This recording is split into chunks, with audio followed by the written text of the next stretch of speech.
Oh, hello, it's Heather. Today we're going to be talking about 5 things that I wish I knew before becoming an AR artist.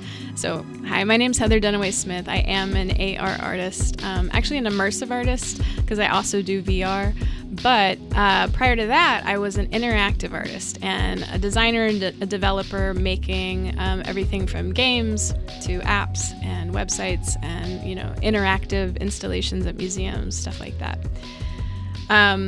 So I had a full career, honestly, like before I jumped into AR. And so some of these insights are going to be what I found interesting, as like a career person coming into this brand new industry.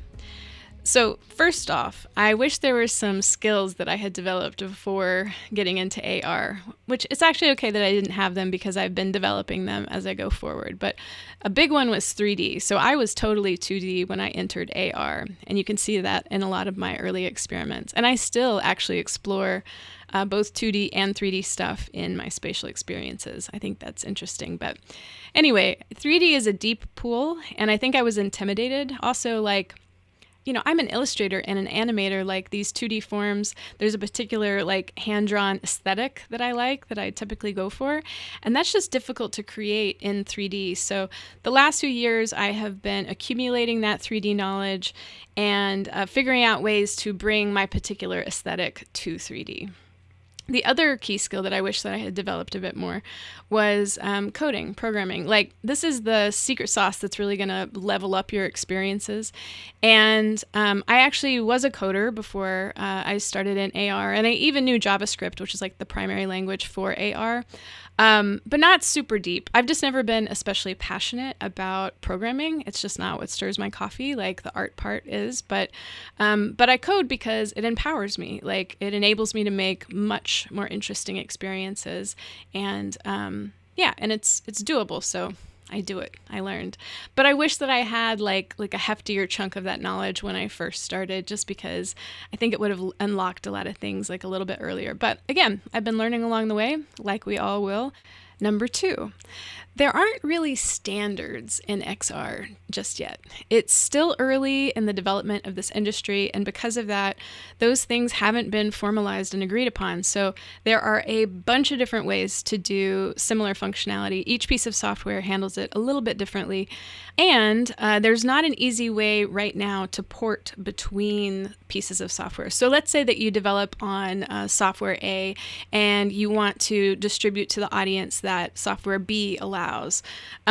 You basically are going to have to rebuild your experience. There's no easy way to convert or anything like that, or no standardized file format even. So if you want to reach all of those different audiences, then you're going to have to rebuild your project a bunch of times, which actually brings me to my third point, which is distribution.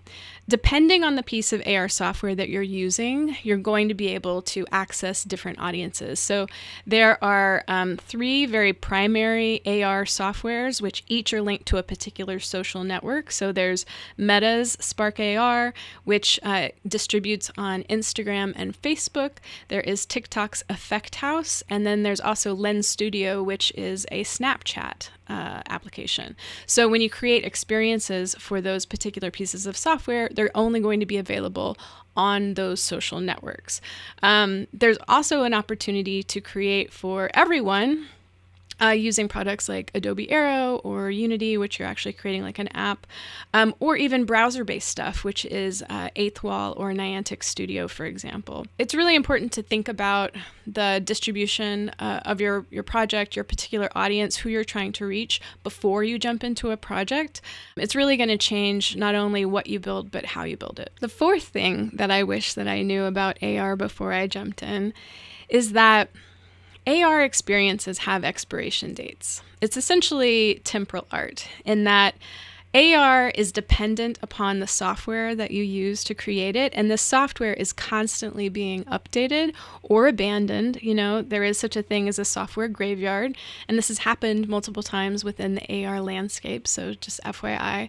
So things that I made 6 months ago, it's very common for them to either need a significant update to continue to run, or to potentially not work at all and have to be rebuilt if the internal workings of the software have changed changed so fundamentally.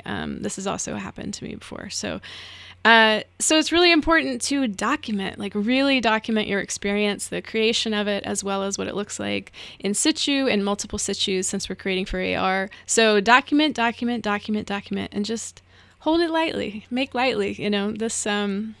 This stuff won't last for forever. So it's important to go into it with that expectation. Just be okay with like the impermanent nature of like everything in the universe, including AR. And point number 5. This is a relatively young industry, and because of that, people really don't understand the amount of work or the workflow, distribution, all sorts of stuff. Lots of people don't understand augmented reality yet. They're just not used to it. And this definitely goes for agencies and other people, art directors, for example, that are going to be hiring you or commissioning you to create particular pieces for them. They're not going to know the ins and outs of what's possible or how long it's going to take something. And because of that, they're not going to actually probably know how much these things actually cost, because it takes a lot of time to develop these things. There's a lot of pieces to the puzzle, like everything from storyboarding to, creating the actual assets, the 3D, the animation, the shaders, testing, user testing, all that sort of stuff. Like it's, you're basically creating little apps, or games, depending on how deep or complex the experiences are. So it's our responsibility to educate people about all of these things. When we go into a project, it's important to establish how the project will flow, the different pieces of it, and establish how long realistically you think it's going to take to build these experiences. And of course, what's an appropriate budget. And that's it. I hope this was useful for you. There's a lot more to talk about. Maybe I'll do a part 2 soon where we continue this conversation. But in the meantime, if you like this, please like and subscribe, all that hullabaloo. I often post tutorials, and I also post my journey as an AR artist exploring this new medium. So if that sounds interesting, follow along. And with that, happy making.